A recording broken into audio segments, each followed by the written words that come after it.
Radio Grand Lac. Vos émissions préférées sont toutes sur Radio Grand Lac. Le Crédit Mutuel donne l'élan au sport sur Radio Grand Lac 92.1. 9, 2, 1, partez. L'émission 100% sport sur Radio Grand Lac. Et bienvenue à toutes et tous pour cette nouvelle émission de 9-2-1 Partez, l'émission 100% sport de Radio Grand Lac. C'est l'émission qui parle de toute l'actualité sportive savoyarde et haut-savoyarde. Et je suis très heureux de retrouver toute mon équipe autour du plateau. Salut Justine, comment vas-tu ? Super, il fait beau, il fait chaud. Moi je suis très contente d'être là encore ce soir pour une très belle émission. Et oui, c'est vrai que c'est vraiment plaisant. On a une météo plus que clémente, en tout cas pour ce début avril. Donc c'est vraiment très plaisant. Salut Driss, comment vas-tu ? Salut Tom, ça va super bien. On a un très beau programme aujourd'hui, donc hâte d'y être. Ouais, c'est vrai qu'on a un excellent programme à nouveau, donc c'est vrai que ça promet. Une première partie où nous allons parler sport outdoor avec Laurie Renaudton qui est athlète et monitrice de VTT et puis qui gravite dans pas mal de disciplines du sport outdoor, qui est plutôt local, qui est de pas très loin d'un massif local. Et puis une deuxième partie où nous parlerons cyclisme sur route avec le Chambéry Cyclisme Compétition et enfin nous terminerons avec les chroniques de Justine et Driss qui vont nous partager les dernières actualités sportives et les résultats de nos clubs savoyards, ainsi que les rendez-vous à ne pas manquer. Désormais, nous allons commencer cette première partie consacrée au sport outdoor, et pour cela, nous accueillons Laurie Renaudton. Salut Laurie, comment vas-tu ? Bonjour à tous, et puis merci pour l'invitation. Je suis contente d'être avec vous, première, donc je vais essayer de tout donner. Et non, mais merci à toi, merci infiniment en tout cas d'être présente ici, de répondre présent à nos côtés sur le plateau de Radio Grand Lac, Aix-les-Bains.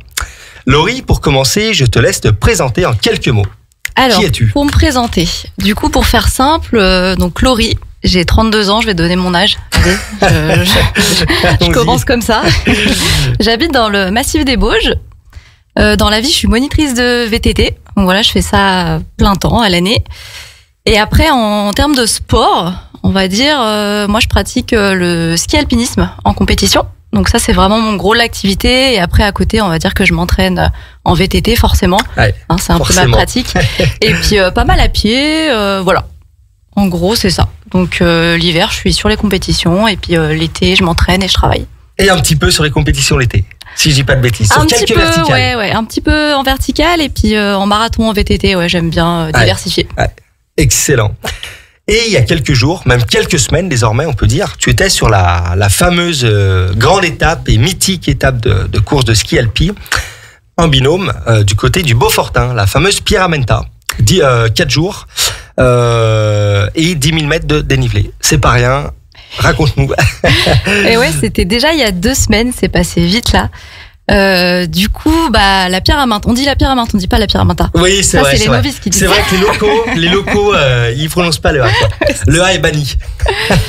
Donc pour nous, pour les skieurs, c'est un peu la course qu'on attend toute l'année. On se prépare vraiment pour celle-là. C'est vraiment l'événement. Pour ceux qui connaissent pas, c'est un peu comme le Tour de France, mais version ski alpinisme. Ouais. Donc c'est 4 jours à fond, 10 000 mètres de dénivelé. Et on doit enchaîner toutes les journées les unes après les autres en ayant récupéré, en essayant du moins. c'est pas simple. Ouais, c'est un bon morceau, on va dire. Et du coup cette année, ça s'est bien passé, passé pour moi. Okay. J'ai fait une belle course. Bon, c'était quelque chose que j'avais bien préparé.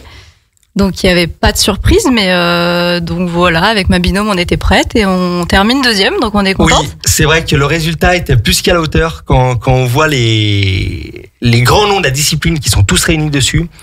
Finir 2e, c'est quand même quelque chose, quoi. Félicitations. Merci. Je pense que cette année, c'était assez ouvert. Il manquait quand même un petit peu de monde. En ce moment, on a un peu des problèmes dans le calendrier avec les Coupes du Monde, les JO qui arrivent. Oui. Donc, c'était un petit peu plus ouvert, mais ça n'empêche pas qu'il y avait quand même du niveau. Et qu'il faut qu'il y ait le dénivelé, quoi. Ouais, et puis on a répondu présente. Et puis voilà, ça s'est très bien passé avec ma binôme. Ouais. Donc, tu étais avec qui ? Alors du coup, moi, je cours avec Marie Paulet-Villard. Ouais. C'est une fille de la Yacht, de la Clusaz. Oui, la Haute-Savoie, voilà.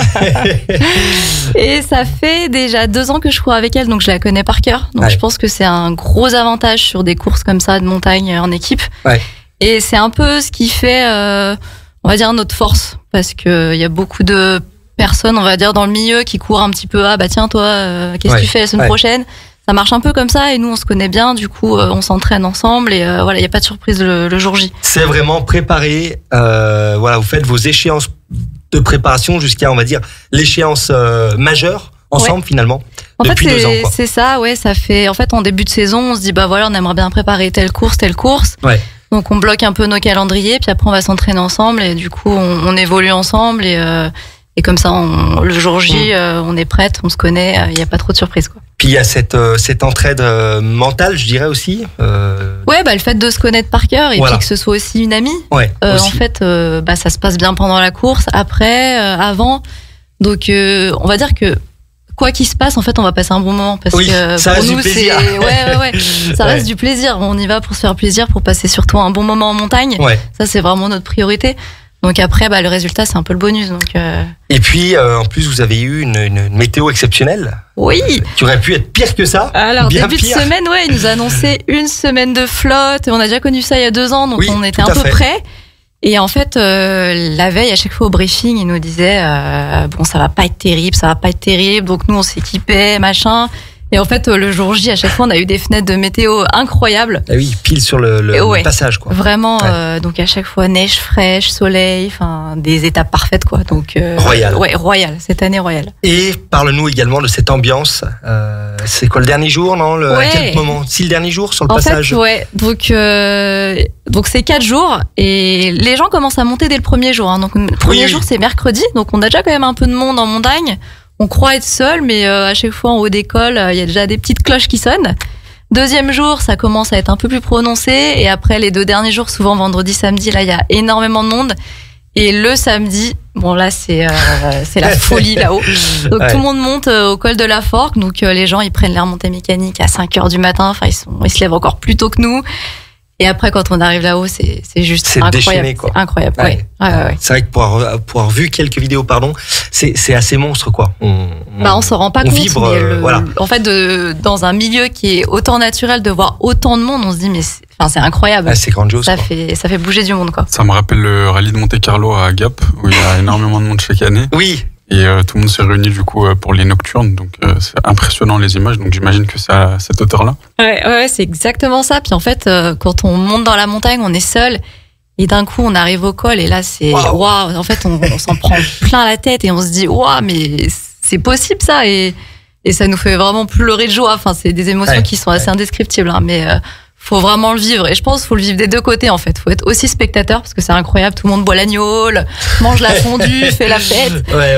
Et les coureurs, et quand ils passent, ça fait une espèce de foule immense, et t'as des frissons, c'est incroyable. Incroyable, quoi. C'est la beauté du sport outdoor également. Exactement. Au-delà de faire ce sport pour l'ambition d'aller au bout de soi-même, c'est aussi pour ce genre de moment que tu fais ce genre de compétition. Ouais, je pense, moi, c'est vraiment pour ça. C'est déjà pour partager quelque chose avec ma coéquipière. C'est pour ça que je fais beaucoup des courses longues en montagne, parce que c'est à 2.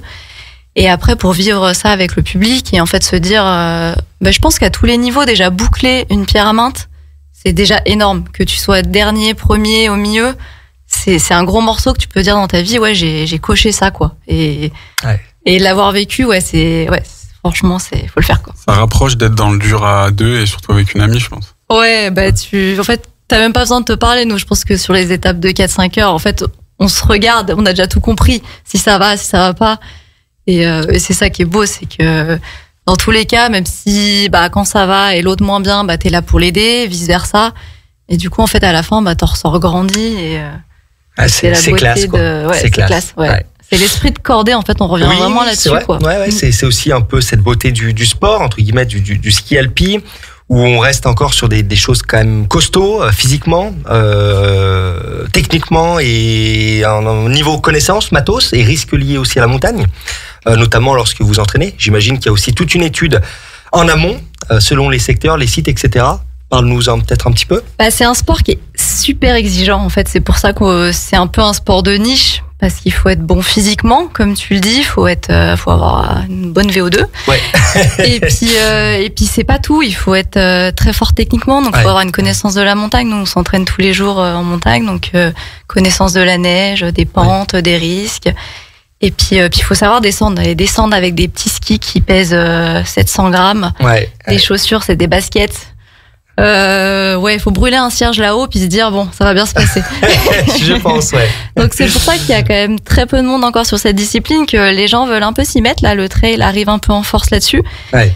Mais quand on les voit sur les courses, on se dit effectivement techniquement bon, c'est pas encore ça et c'est ce qui fait la beauté. Voilà, voire même dangereux parfois. Même dangereux, ouais. Ils peuvent créer, c'est vrai, on le voit, notamment certains week-ends où ça peut être délicat, créer des avalanches ou autres. Finalement, c'est même là que le problème est réel et majeur, quoi. En fait, ça paraît toujours accessible de voir une star aller prendre ses skis de rando puis aller s'entraîner. Puis en fait, derrière, non, c'est pas facile. Il faut s'équiper, il faut avoir. Nous, on se forme pour aller secourir des gens sous les avalanches. Ouais. Enfin, on n'y va pas comme ça. Enfin, moi, ça fait des années que je pratique et je m'entraîne, je me forme tous les jours. Et en fait, même des fois, quand je me retrouve encore en montagne, mais je peux te dire ça il y a 2-3 jours ou même un peu plus. Je me dis en fait la montagne je la connais pas encore tant que ça, ouais. Et pourtant ça fait des années que j'y suis. C'est plein de surprises. Et en fait c'est ça qui te remet à ta place, ouais. C'est que finalement tous les jours t'évolues, t'apprends et puis c'est bon à prendre, mais du coup pour ceux qui veulent s'y mettre, c'est clair qu'il faut pas se lancer comme ça, faut être un peu accompagné et puis se former, pas se dire ouais. Il peut rien m'arriver. Et, oui. Je passe un petit peu entre les limites, donc voilà. C'est vrai que c'est un sport en effet, comme tu dis, qui reste encore un petit peu entre deux.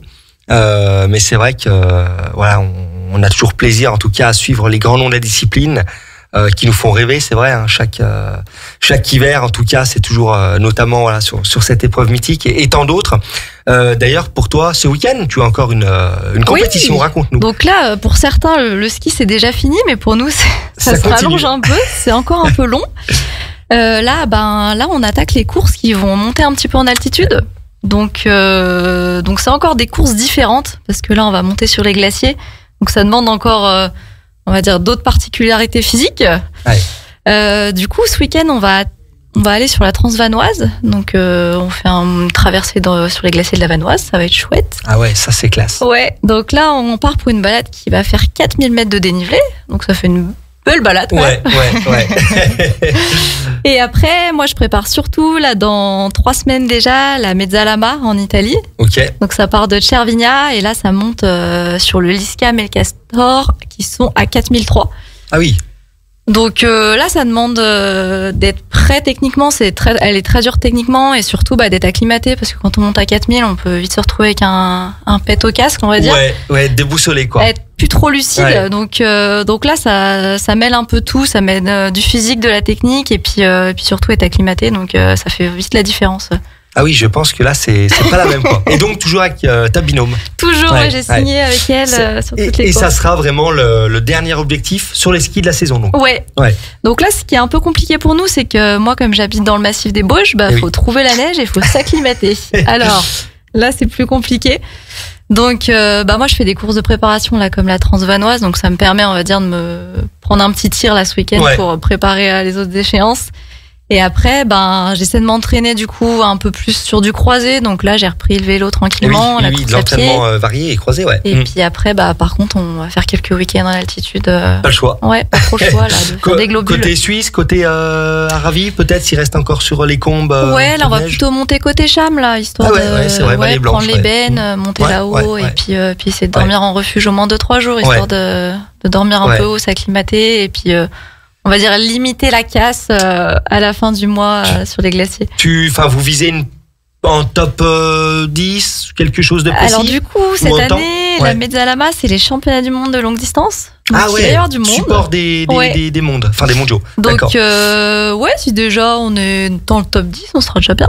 Ah oui, ça promet quoi. Ouais, donc honnêtement, en fait cette course-là, elle est super dure parce que autant, là, je vous dis ça, ça va aller, je suis prête, je me suis quand même entraînée toute la saison, mais autant je prends un tir monumental à cause de l'altitude et puis tout s'arrête, quoi.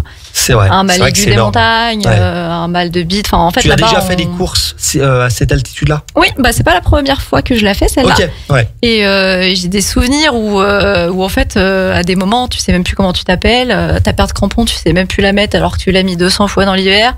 Enfin, Ah oui. C'est un autre monde, tu vis quelque chose là-haut. Ouais. Du coup, en fait, tout ce que tu prévois, souvent, ça se passe pas du tout. C'est un vrai challenge, quoi. Ouais, énorme. Énorme. Non, mais c'est c'est cool. palpitant. Ouais, c'est cool. C'est Donc cool. tu pars au moins pour 10 heures. Hein. Ça fait une belle balade. Ouais, c'est pas rien, ouais. Ok. Mais aussi, donc voilà, tu es, comme tu nous le disais en début d'émission, tu es également donc monitrice de VTT. Donc tu as ta propre structure, j'imagine. Oui, du coup, moi je suis monitrice de VTT, donc indépendante. Donc j'ai passé mon diplôme, ça fait maintenant 7 ans, ça passe. Et du coup, on a une petite école dans les Bauges. Donc à l'année, on a un club, donc on entraîne les jeunes Baujus. Excellent. Et après, je fais beaucoup de choses différentes dans le VTT. Donc, je travaille aussi pour une marque. On fait tester les nouveaux vélos. Après, l'été, on est vraiment sur du touriste. Vraiment, balade, de la descente, etc., de l'électrique. descente, Après, là, en intersaison, on a les écoles aussi. On a les séminaires. Enfin, c'est très varié. Je fais jamais la même chose dans la semaine. Tous les jours, j'ai un public différent. Donc c'est génial. trop cool. J'ai beaucoup de particuliers aussi. J'ai beaucoup de filles qui m'appellent sur des stages. Enfin, voilà, c'est très varié. Donc c'est chouette. Vraiment, voilà, le but c'est de promouvoir. Alors tu as le volet de promotion, je dirais, du VTT, le volet encadrement, le volet apprentissage. Ouais. C'est varié, quoi. C'est ça. En fait, c'est vraiment complémentaire. Avec un diplôme, tu peux tout faire. Hein. Donc, avec le mien en tout cas, toutes les sortes de disciplines, du moins dans le VTT. Donc tu vois, dans le VTT, entre la descente, l'enduro, le cross-country, il y a de quoi faire, l'électrique maintenant qui arrive à fond. Enfin voilà, tu peux pas t'ennuyer. Oui, c'est vrai. Et souvent, ce qui est cool, c'est que j'ai plein de boîtes différentes qui m'appellent pour faire des choses mais complètement différentes. Donc tu peux pas t'ennuyer, c'est trop cool. Oui, c'est vrai que j'imagine. Et puis le cadre est sympa. Le cadre est plutôt sympa. On se plaint pas, on a un bureau qui est quand même pas trop compliqué, hein. On est dehors, apprendre à faire du vélo aux gens, c'est trop cool, quoi. On a vraiment l'impression de mettre une petite graine quelque part et puis derrière ça donne envie aux gens de continuer. Donc de former des jeunes ou des moins jeunes d'ailleurs. Ou des moins jeunes, Mais ok, un aspect sympa. Et puis également, tu fais donc, comme tu nous disais, l'été forcément des entraînements variés, plutôt sans neige, trail, vertical aussi, vertical. Ouais. Alors moi, je suis pas une grande coureuse. J'ai jamais aimé trop courir, mais je pense que c'est dû à la descente. J'adore le VTT, donc je m'ennuie un peu en descente à pied. Donc j'ai décidé de faire que des montées. Voilà. Donc je fais plutôt des kilomètres verticaux. Et j'adore ça parce que c'est un effort qui est on se met à fond pendant une demi-heure, 40 minutes. 30 bonnes minutes. Et tu vois, le lendemain, t'as pas de séquelles, tu repars et puis merci, au revoir. Le cardio, il a c'est un bon complément. Et j'aime bien. Puis en fait, tu te dis, tu vas dans la montagne, tu prends tes bâtons, tu vas n'importe où et puis tu te fais plaisir. Mais voilà, je suis pas une grande coureuse. Moi, je m'alignerai pas sur un trail. Oui, c'est dans le cadre vraiment de ta préparation. Exactement. Pour l'hiver, quoi. C'est ça. En fait, le vélo seul, c'est pas exactement la même bioméca, on va dire. Donc, on a besoin de courir. Ouais, on a quand même besoin de courir pour retrouver le mouvement en hiver en ski. Génial. Et donc, j'imagine, tu as un certain niveau, une certaine renommée. Tu as forcément des partenaires, en tout cas des personnes ou des marques qui croient en tes projets, en toi. Parle-nous un petit peu peut-être de ton staff ou de tes alors moi je suis pas du tout professionnelle, hein. On va dire que c'est vraiment du loisir. Mais j'ai quand même su tout de suite m'entourer, on va dire, des bonnes marques et des bonnes personnes. J'ai toujours eu de la chance. Donc par exemple, dès que j'ai eu mon DE en VTT, j'ai Scott qui est venu taper à ma porte. Excellent. Et du coup, je suis avec eux sur la partie vélo, du moins. Et tu vois, j'ai un vélo chaque année. Je travaille un petit peu pour eux en échange. Et en plus, c'est une excellente marque, quoi. Et j'adore. Tu vois, j'ai toujours roulé que du Scott. Ils font tout. On peut s'équiper de la tête aux pieds. Et du coup, en tout cas, dans la partie vélo, j'ai toujours su bien me faire accompagner. Donc, je suis trop contente. Et après, dans la partie ski, je suis toujours très bien accompagnée. J'ai des marques en fait qui me suivent depuis très longtemps. J'ai jamais trop changé. Donc comme ça, tu vois, j'ai toujours collaboré avec eux. Donc je suis chez Carpo, c'est italien, sur la partie vêtements, qui font des vêtements très techniques. Et puis super classe, quoi. Et super beau. À l'image un peu de Scott, version c'est ça. été, façon de dire, mais Donc eux, ça fait pareil, ça doit faire 6 ans que je suis avec eux. Donc là, on commence à faire un bon bout de chemin. Et après, sur tout ce qui est chaussures, je suis chez Scarpa, donc pareil, italien. Donc, la référence, quoi. Ouais, c'est du bon matos quand même. En alpi, ça parle, quoi. Donc tu vois, c'est l'avantage, c'est que tu as besoin d'une chaussure, tu peux les appeler pour faire de l'alpi, pour faire de la montagne, du trail, du ski alpinisme. Tu vois, donc c'est des marques, elles savent faire, elles ont du savoir-faire, elles sont juste à côté, la partie France. Donc c'est vrai que c'est local, quoi. C'est sur Annecy, entre autres, au Vézin. Allons-y, tu vois, t'as un SAV à faire, c'est pas loin, tu toques à la porte, quoi. Ouais, donc c'est trop bien d'avoir des marques comme ça qui peuvent t'accompagner. Scott, pareil, ils sont à Annecy. Une certaine proximité qui était importante pour toi. Oui. Tu travailles peut-être aussi sur le développement de produits. Bah c'est ça, sur du prototype, du test vélo, et puis voilà, parler vraiment des produits qu'ils font, moi ça m'intéresse. J'adore, tu vois, dans le vélo, forcément, tu vois, on vend un peu les vélos, donc faut s'y connaître, mais tout à fait. En plus, quand t'as une marque qui t'accompagne, qui fait des belles choses, ça aide un peu à en parler, quoi. Ouais. Et c'est pareil pour la partie ski, tu vois, le matériel, de toute façon, quand ça fonctionne, t'arrives à en parler. Hein. Oui. C'est pas compliqué, c'est ça. Tu le vends bien. Donc non, je suis plutôt bien entourée de ce côté-là. Je sais que pour certains skieurs alpinistes, même qui sont très forts, c'est compliqué déjà de trouver des marques. Je pense de plus en plus. En tout cas. De plus en plus, parce que tu vois, ça reste un sport où c'est un peu niche. C'est pas comme le trail encore. Donc les marques sont plus frileuses, mettent moins les moyens. Donc je pense que je suis chanceuse à mon niveau d'avoir des marques, vraiment. Ouais, c'est chouette. Et puis c'est encourageant aussi. C'est encourageant, ça aide toujours. Tout à fait. Et puis c'est des beaux projets, quoi. C'est des donnant, je dirais. Exactement. T'apportes ta plus-value, t'apportes ton retour de ton vécu. Donc c'est plutôt aussi plaisant pour eux. Et peut-être en termes de coaching, est-ce que tu es suivi en termes d'entraînement? Comment ça se passe? Alors moi je pars de très loin. Hein. Ce qu'il faut savoir, c'est que j'ai fait un peu comme tout le monde. J'ai un parcours très classique. Moi j'ai toujours fait de la montagne avec mes parents, mais j'ai été adolescente où j'aimais pas le sport. Donc j'ai repris le sport vers 18 ans. Donc j'ai eu un grand moment, on va dire, de pause.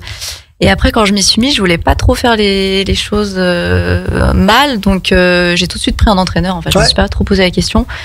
Et là, ça fait depuis que j'ai attaqué le ski alpiniste, on va dire un peu bien correctement. Et j'ai pris un entraîneur qui fait que ça, et ça fait 5 ans que je suis avec lui et ça marche bien. Que pour le ski alpi. Ouais. Il est que d'accord. Ok. Ouais. Donc c'est des entraînements à la semaine, des plannings semaine. C'est ça. Du coup, moi je l'appelle le dimanche soir, je lui dis mes dispos. Voilà. Lui il fait en fonction. Il cale. Et puis on travaille comme ça. Et en fonction de tes courses que tu prépares. Exactement. Début de saison, je lui donne vraiment mes objectifs. Ouais. Et après, je lui fais entièrement confiance. Il me connaît à force, il sait comment je fonctionne. Donc après, c'est vraiment on se fait confiance. Ouais, c'est chouette, c'est classe, quoi. C'est important d'être suivi et puis de ne pas en faire trop, entre guillemets, parce qu'on a tendance généralement à tout se faire. C'est vite le risque, quand on se connaît pas, on voit les autres qui font plein d'heures, on les Strava et compagnie, donc c'est un vaste sujet, mais du coup, en fait, on a toujours envie d'en faire plus, puis jusqu'au jour où on se crame un peu la tronche et puis on se dit en fait j'ai un peu fait les choses mal, puis après pour rattraper ça souvent il y a un peu de taf complexe. Donc moi je m'y connaissais pas beaucoup, donc je me suis dit tout de suite d'entrée de jeu je fais confiance à un professionnel et ça fonctionne bien. Je fais bien, au moins c'est plutôt cadré, structuré. Exactement, ouais. Et en termes, tu le parlais, tu le disais, c'est vrai que le trail est très en vogue en termes de sport outdoor. Comment finalement, où c'est que toi tu places le curseur vis-à-vis de cette évolution où il y a énormément de monde qui gravite, mais je pense même dans le VTT c'est pareil. Il y a tout le monde, vraiment, il y a un vrai engouement. Où placer le curseur finalement? Est-ce que les marques en font trop? Est-ce que, je sais pas, comment toi tu vois un peu la chose? De ton recul et de ton point de vue. Alors de mon côté, je suis un peu mitigée sur le fait que ça prenne cette ampleur. D'un côté, c'est super bien parce qu'il y a des athlètes qui peuvent en vivre. Ça vous déporte aussi à des personnes qui auraient peut-être pas fait de sport. Ouais. Donc c'est trop bien. Ils peuvent s'inscrire à une course. Les barrières horaires sont de plus en plus larges, je pense. Oui. Donc ça permet vraiment d'apporter du monde. Et d'un autre côté, je me dis des fois il y a quand même beaucoup de monde et ça tourne un peu à la supercherie sur certains côtés. Ouais. Quand on voit sur des courses, qu'il y a des énormes bouchons, que ça détériore un petit peu aussi les sentiers. Enfin, derrière, il y a un petit peu d'abus. Nous, on le voit beaucoup en VTT. En ce moment, on a un petit peu des conflits au niveau du pastoralisme avec les agriculteurs, parce qu'il y a de plus en plus de personnes qui viennent sur les vélos électriques et qui n'ont pas forcément les codes du vélo. Et forcément. Et du coup, en fait, on a de plus en plus de conflits. Donc nous, en fait, on est là aussi de par mon métier, d'essayer de sensibiliser un petit peu les enfants et les plus grands. Comment ça fonctionne? Pourquoi on va pas acheter son papier? Pourquoi on traverse pas les champs? Pourquoi on fait ci? Pourquoi on fait ça? Ouais. Et je pense qu'en fait, c'est bien, mais il faut que ce soit encadré. Il faut peut-être expliquer aux gens un petit peu plus comment ça se passe en montagne. Des fois, on manque un petit peu la base. Oui, exactement. Des fois, on sort un petit peu de sa rue, de son stade, et puis on sait pas comment ça se passe. Donc, on se dit, eux, ils le font, j'y vais, j'essaye. Et il manque un petit peu des codes. Donc, je pense qu'il faut sensibiliser. Et du coup, si ça se passe bien, tant mieux, hein, parce que ça ouvre des portes à beaucoup de personnes. Donc. Ouais, c'est vrai que je te rejoins là-dessus. Il y a du bon, mais il y a aussi un petit peu forcément d'abus. D'excès, parfois de dérives même, ça peut amener à certaines dérives. C'est vrai que c'est important que, je pense, t'as raison, que les bases soient transmises, soient apprises. Mais c'est vrai que c'est un peu parfois là où ça peut engendrer d'autres problèmes, quoi. Ouais, je pense que c'est un peu comme tout, ça part de l'éducation. Donc là, tu vois, nous on intervient beaucoup dans les écoles, donc excellent. Je pense que petit à petit. Faut juste mettre un peu le sujet sur la table et de toute façon, à force d'avoir des arrêtés municipaux partout qui nous interdisent des choses, on va peut-être ouvrir un petit peu les yeux sur sur d'autres choses. Donc je pense qu'il faut bien le faire, faut que les massifs communiquent, même quitte au début à mettre un petit peu des panneaux un peu partout comme ça se fait on n'a en jamais ce moment. autant fait de com qu'en 2024-25. Mais c'est bien. Et donc je pense qu'il y a en effet quelque chose à faire. Ouais, tout c'est à bien. fait. Après pour nous, c'est vrai que ça nous... Quand on a les panneaux devant les yeux, on se dit mais attends, là on part de très loin. Mais effectivement, on part de très loin. Donc non, il faut. Et puis en fait, il faut pas hésiter aussi aux personnes qui attaquent la montagne, de leur dire il faut se faire accompagner par des professionnels. Il y a plein de professionnels. Je pense qu'il y a un vrai sujet. Alors non seulement environnemental, mais aussi en termes de technicité et de dangerosité. Enfin de risque. Voilà. C'est ça. On le voit notamment l'hiver, mais pas que. On se rend compte aussi pour aller un peu plus loin dans la démarche des secours.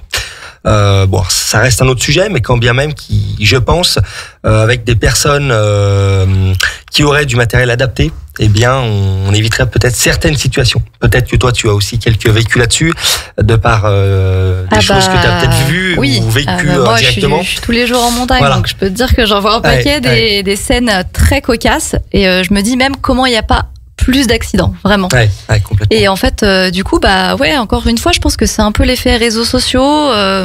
Les gens se disent qu'il n'y a pas de difficulté. Si un tel le fait, je peux y aller.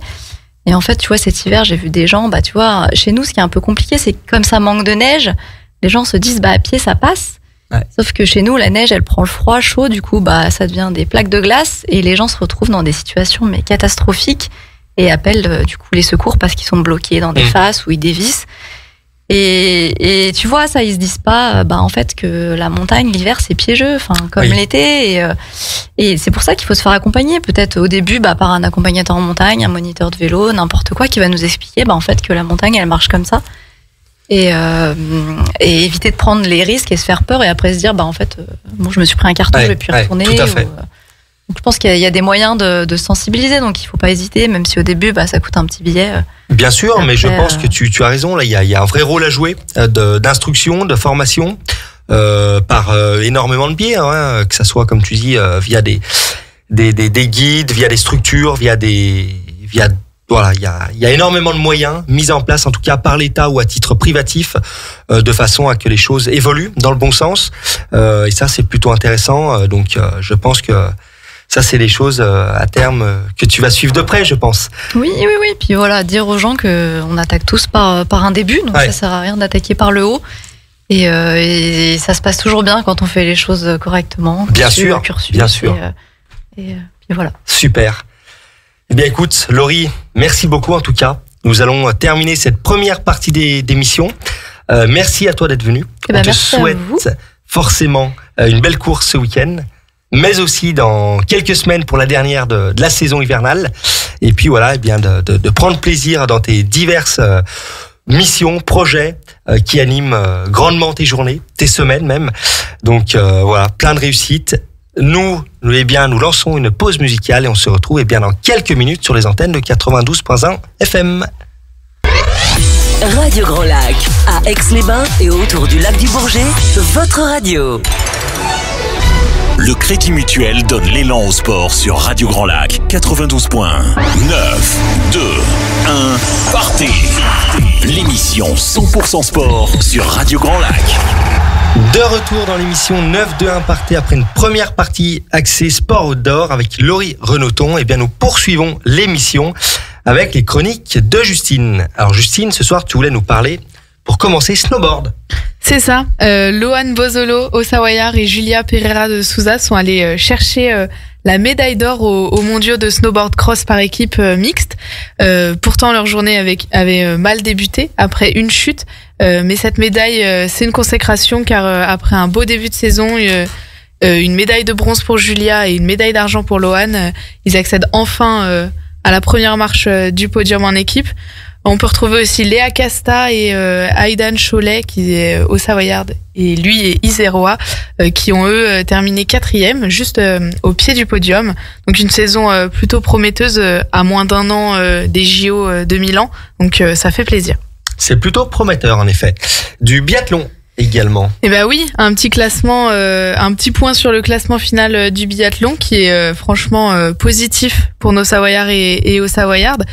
Chez les hommes, on retrouve à la 7e place le Grenoblois Émilien Jacquelin, 5e place Quentin Fillon-Maillet, à la 3e place Éric Perrault, notre Savoyard qui a fait une super saison, mais qui est juste derrière les deux Norvégiens qui ont fait une super saison cette année.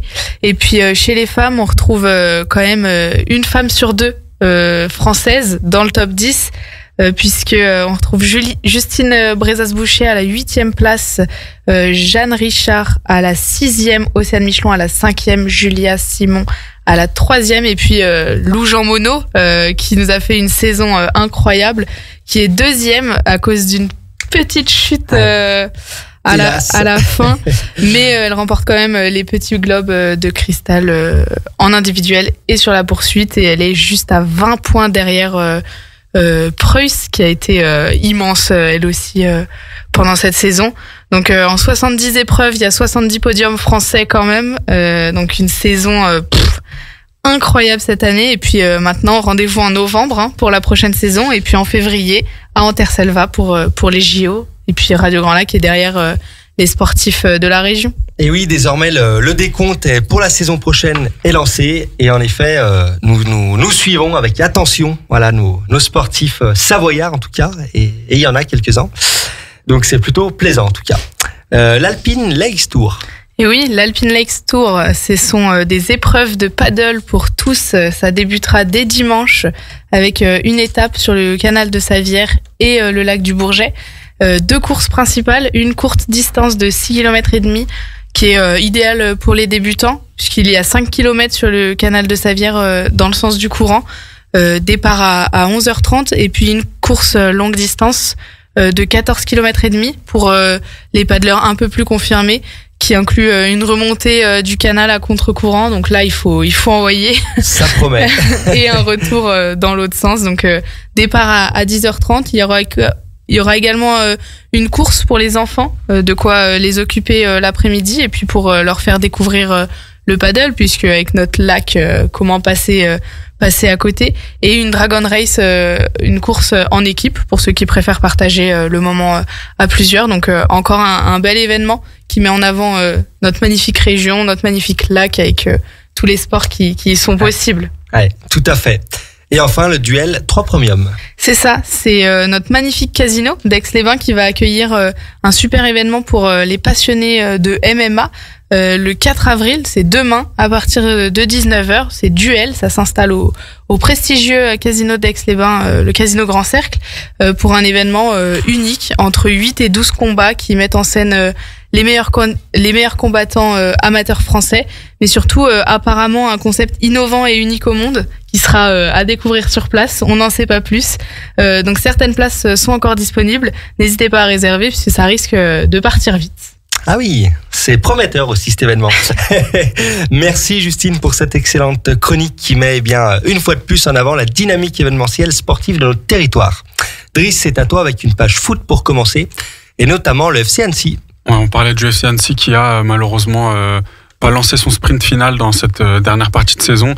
La montée s'éloigne et peut-être définitivement dans le top 5 une grande partie de la saison.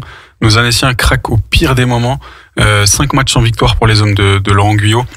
Dernière victoire contre Caen le 17 février, donc ça commence à remonter. Ils n'ont pas lancé leur sprint final, comme je l'ai dit, et je pense que ça leur coûtera une place au barrage. qui était largement envisageable au vu de ce début de saison et au vu de leurs performances régulières. 4 défaites, 1 nul. Le nul au Parc des Sports contre Rodez, 1 but partout. Rodez est une équipe qui est en grande difficulté dans cette fin de saison, qui a longtemps joué le ventre mou de la Ligue 2, qui est complètement redescendu, limite relégable. Puis une défaite à Pau 1-0 dans les dernières secondes du match, à la 89e. Là aussi, beaucoup de regrets, parce que c'était peut-être aussi un match à l'extérieur où tu pouvais reprendre un peu de confiance, un peu de bonne humeur au sein du groupe, parce que enchaîner autant de défaites au pire des moments, je pense que c'est difficile pour un groupe. Annecy est 8e à 8 points du premier barragiste avec 40 points. Il reste 6 matchs pour un exploit, mais il risque d'être infaisable pour les hommes de Laurent Guyot. Et oui, c'est vrai qu'en effet, on s'attendait à mieux pour cette... Surtout que je le dis souvent ces derniers temps, c'est que on a quand même eu une très grande amélioration comparé à l'année dernière, où on a joué le maintien jusqu'à peut-être 4-5 journées avant la fin de saison. Cette saison, ils nous ont vraiment éblouis en début de saison en accrochant justement cette première partie de tableau, en montrant de belles choses. C'est vrai que Laurent Guyot a montré sa fidélité à Annecy, et ça a permis au groupe d'être sur une continuité, de jouer le haut de tableau. C'était une première pour Annecy, et forcément, quand tu joues le haut de tableau, tu as envie de voir cette Ligue 1, surtout maintenant avec cette nouvelle formule de barrage où justement tu peux avoir cette chance, même en étant 5e, d'avoir un match pour la montée contre une équipe de Ligue 1. Tout à fait. Donc voilà, il y aura peut-être des regrets, peut-être mauvais timing, mais ça rentre dans l'expérience, en espérant que ce groupe se solidifie, conserve aussi une mentalité qu'il a eue à certains moments. Donc c'est plutôt agréable de voir un club local réussir, et on espère qu'un jour ils auraient la chance de succéder à Évian, qui est monté en Ligue 1 il y a pas si longtemps que ça. Et oui, c'est vrai qu'on leur souhaite, et puis c'est vrai que c'est un club local, donc en tout cas ça nous ferait d'autant plus plaisir. Exactement, dans l'élite. Oui, tout à fait. Le Chambéry-Savoie Football. Alors les Jaunes Noirs se sont imposés à domicile face à Chassieux, un match fou, tout simplement, concurrent direct en plus au maintien dans cette poule de N3, 4-2, notamment avec 3 rouges dans les 10 dernières minutes, une victoire arrachée dans les dernières minutes avec un penalty à la 87e, puis le 4e dans le temps additionnel. Chambéry reprend la 11e place avec 22 points, à 1 point d'Espaly, premier non relégable, qui sera aussi un adversaire dans les 6 dernières finales que joueront à Chambéry. Rien n'est joué vu le classement très serré. Et à noter le doublé de Théo Braillon qu'on a reçu. Le grand Théo.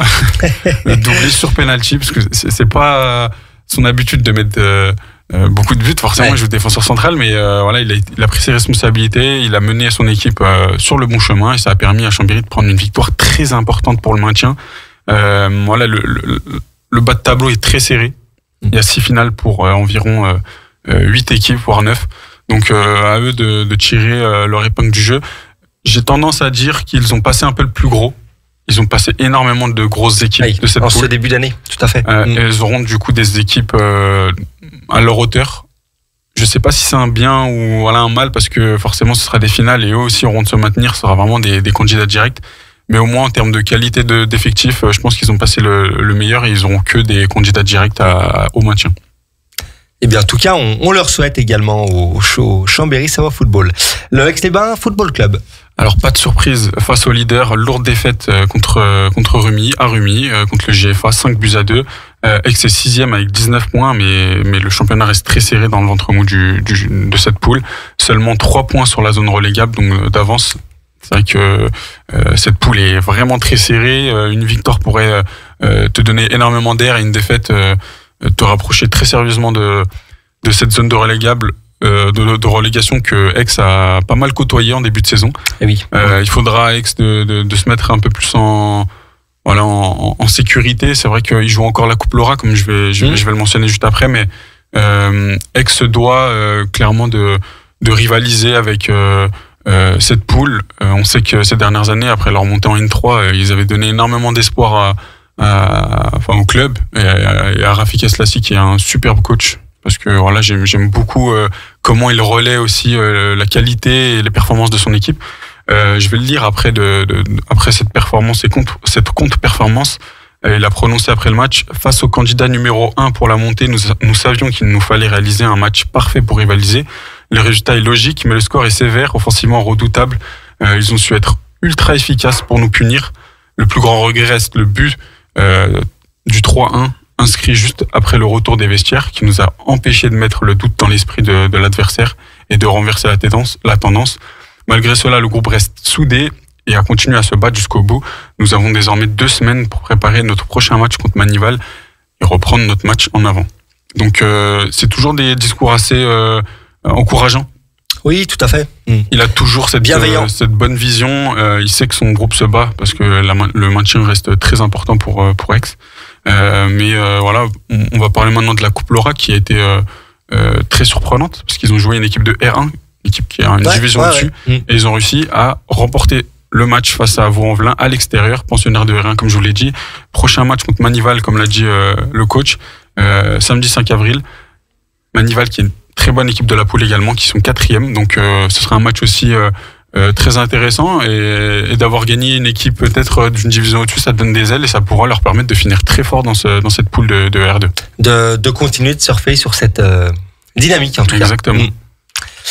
Une page basket avec le ex-Maurienne Savoie Basket. On sort de 2 semaines mitigées. On était aussi après 2 grosses perfs. On rappelle face à Adablo et Boulazac, qui étaient 2 équipes qui étaient au-dessus au classement de ex-Maurienne, qui avaient un peu sonné la révolte après une période assez mitigée. Là, c'est 2 victoires références. On pensait que ça allait vraiment leur lancer une dynamique. Ça a été le cas face à Caen, qui est 10e. À Marlioz, où ils se sont imposés plus 6, donc une belle victoire, plus incliné contre Poitiers 7e, donc une équipe un peu en dessous d'eux, mais qui reste très compétitive et surtout à ne pas oublier pour les playoffs en fin de saison. 8 matchs restants pour nos Aixois et 8 finales aussi également pour accrocher la meilleure place possible pour le tournoi de montée de fin de saison. L'AMSB est 5e avec 18 victoires et 12 défaites. Prochain match à Marlioz avec la réception de Nantes. Il n'y a pas demain soir, non ? Il n'y a pas un événement à l'Olympique ? Par rapport Non, je crois qu'il y a un match, il y a un événement, il me semble. Je veux pas te dire de bêtises, mais il me semble que normalement... Il y a un événement un peu spécial, je crois, de leur côté. À confirmer. On va juste revenir, on en parlait juste avant l'émission de Kenny Grant, qui quitte déjà le navire de Aix après 1 an. Ouais. C'est l'américo-suédois avec une très grande expérience. Il était venu en début de saison nous parler un peu de son passé et surtout de ce qu'il allait installer du côté d'Aix. Pour moi, ça reste quand même une très belle année de sa part. Il a vraiment relevé le club et les a mis en plus en haut du classement. C'était important, je pense, pour Aix d'avoir cette expérience avec ce genre d'homme. Parce que vraiment, il avait une tendance à impliquer ses joueurs. On l'a vu quand il est venu avec notamment Christopher Dobby. On a eu la chance aussi de le voir au Phare, où vraiment c'est un homme... qui connaît son métier, qui a vraiment beaucoup d'expérience et qui, bien sûr, avec son accent américain, nous donne l'impression de vivre aux États-Unis. Mais voilà, la tâche qui va le mener du côté de Portel sera aussi grande parce qu'il va remplacer quelqu'un qui était là depuis 13 ans. Donc, je pense que ce sera une belle mission pour lui en tant que coach. On lui souhaite le meilleur, bien évidemment. Bien sûr. Portel qui est en très grande difficulté en Betclic Elite, qui risquera sûrement de descendre et peut-être d'affronter Aix-Maurienne l'année prochaine. Donc peut-être son retour à Marlioz, on espère. Mais on espère aussi que Portel peut se maintenir et qu'il ait une expérience en Betclic Elite. Donc je pense que lui croise les doigts aussi pour ça. Pour ce grand passionné et voilà, c'est un homme qui aime les challenges en tout cas. Exactement. Du rugby avec les Chambériens, du SOC Rugby. Alors, victoire face à Tarbes Pyrénées, équipe du milieu de tableau qui a été 9e de ce championnat, 20-16 à l'extérieur, ça reste une victoire très correcte. Puis la victoire par forfait de hier qui a été exclue au début de championnat, donc c'était une victoire automatique pour tous les clubs. Toujours leader avec 4 points d'avance sur Narbonne. Il reste 2 matchs pour conserver cette place de leader. Déplacement au stade Longonnet et à l'Olympique Marcois, donc 2 matchs à l'extérieur pour finir cette saison avant le grand tournoi, et on l'espère tant attendu. C'est là où tout va se jouer pour cette montée, donc on sera derrière eux. On espère que cette fois-ci ce sera la bonne. On espère qu'ils mettront tous les ingrédients pour entamer de la meilleure manière ce genre de rencontre cruciale, coup près, qui permettrait à Chambéry de prendre encore une plus grande envergure, surtout avec un stade qui le permet, donc on croise les doigts. En effet, le stade est prêt de rentrer dans une autre dimension. Je pense en tout cas qu'ils ont le staff et la bagagerie pour. Donc c'est vrai qu'une fin de saison attendue, je pense par un grand nombre de supporters, mais pas que. Donc en tout cas, en effet, ça promet. Et enfin, eh bien, le handball avec la team Chambé. 2 victoires de suite pour nos Chambériens, ça n'était pas arrivé très souvent cette saison, malgré que ce soit arrivé entre la Coupe de France et le championnat. La première face à Istres, plus 6 au phare, et face à Dunkerque, plus 5, donc des victoires plutôt maîtrisées, puisque en handball, quand tu gagnes environ 4-5 buts à 5 minutes de la fin, t'as plus qu'à gérer. Ouais. 2 victoires avec la manière qui font du bien au groupe et permettent d'espérer une fin de saison plus tranquille, parce qu'on avait un peu peur début 2025, fin 2024, où vraiment le club enchaînait les défaites.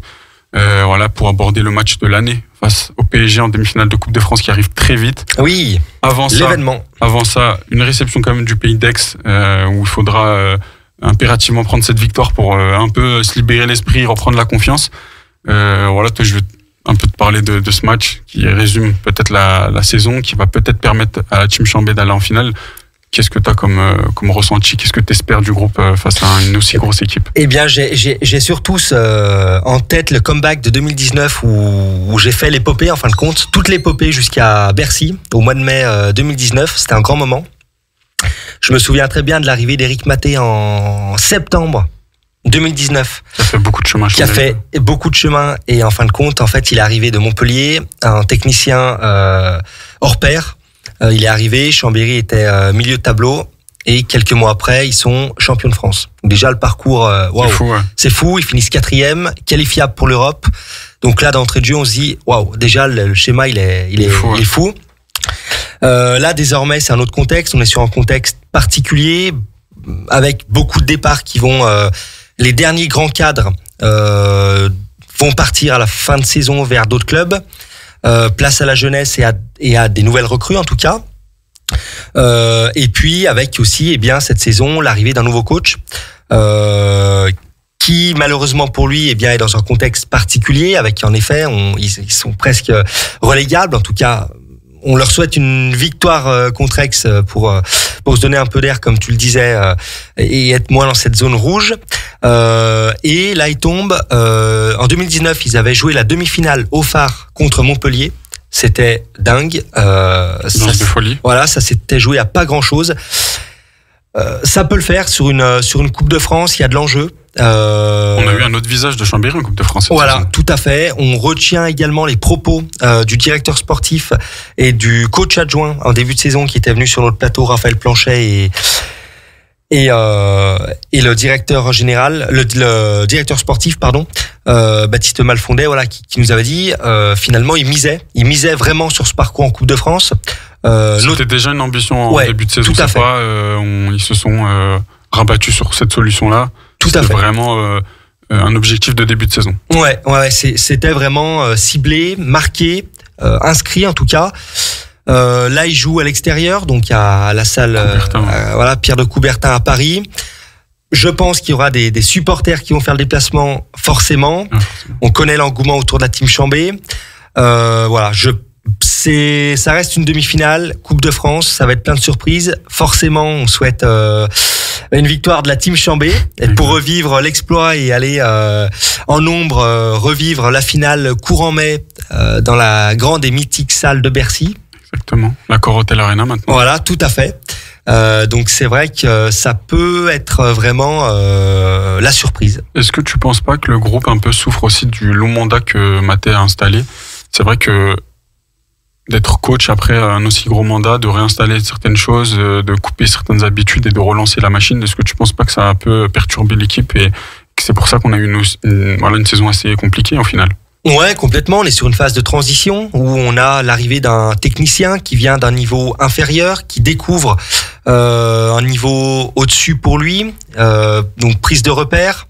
Également un contexte particulier, voilà, avec le départ de la saison dernière de plusieurs cadres.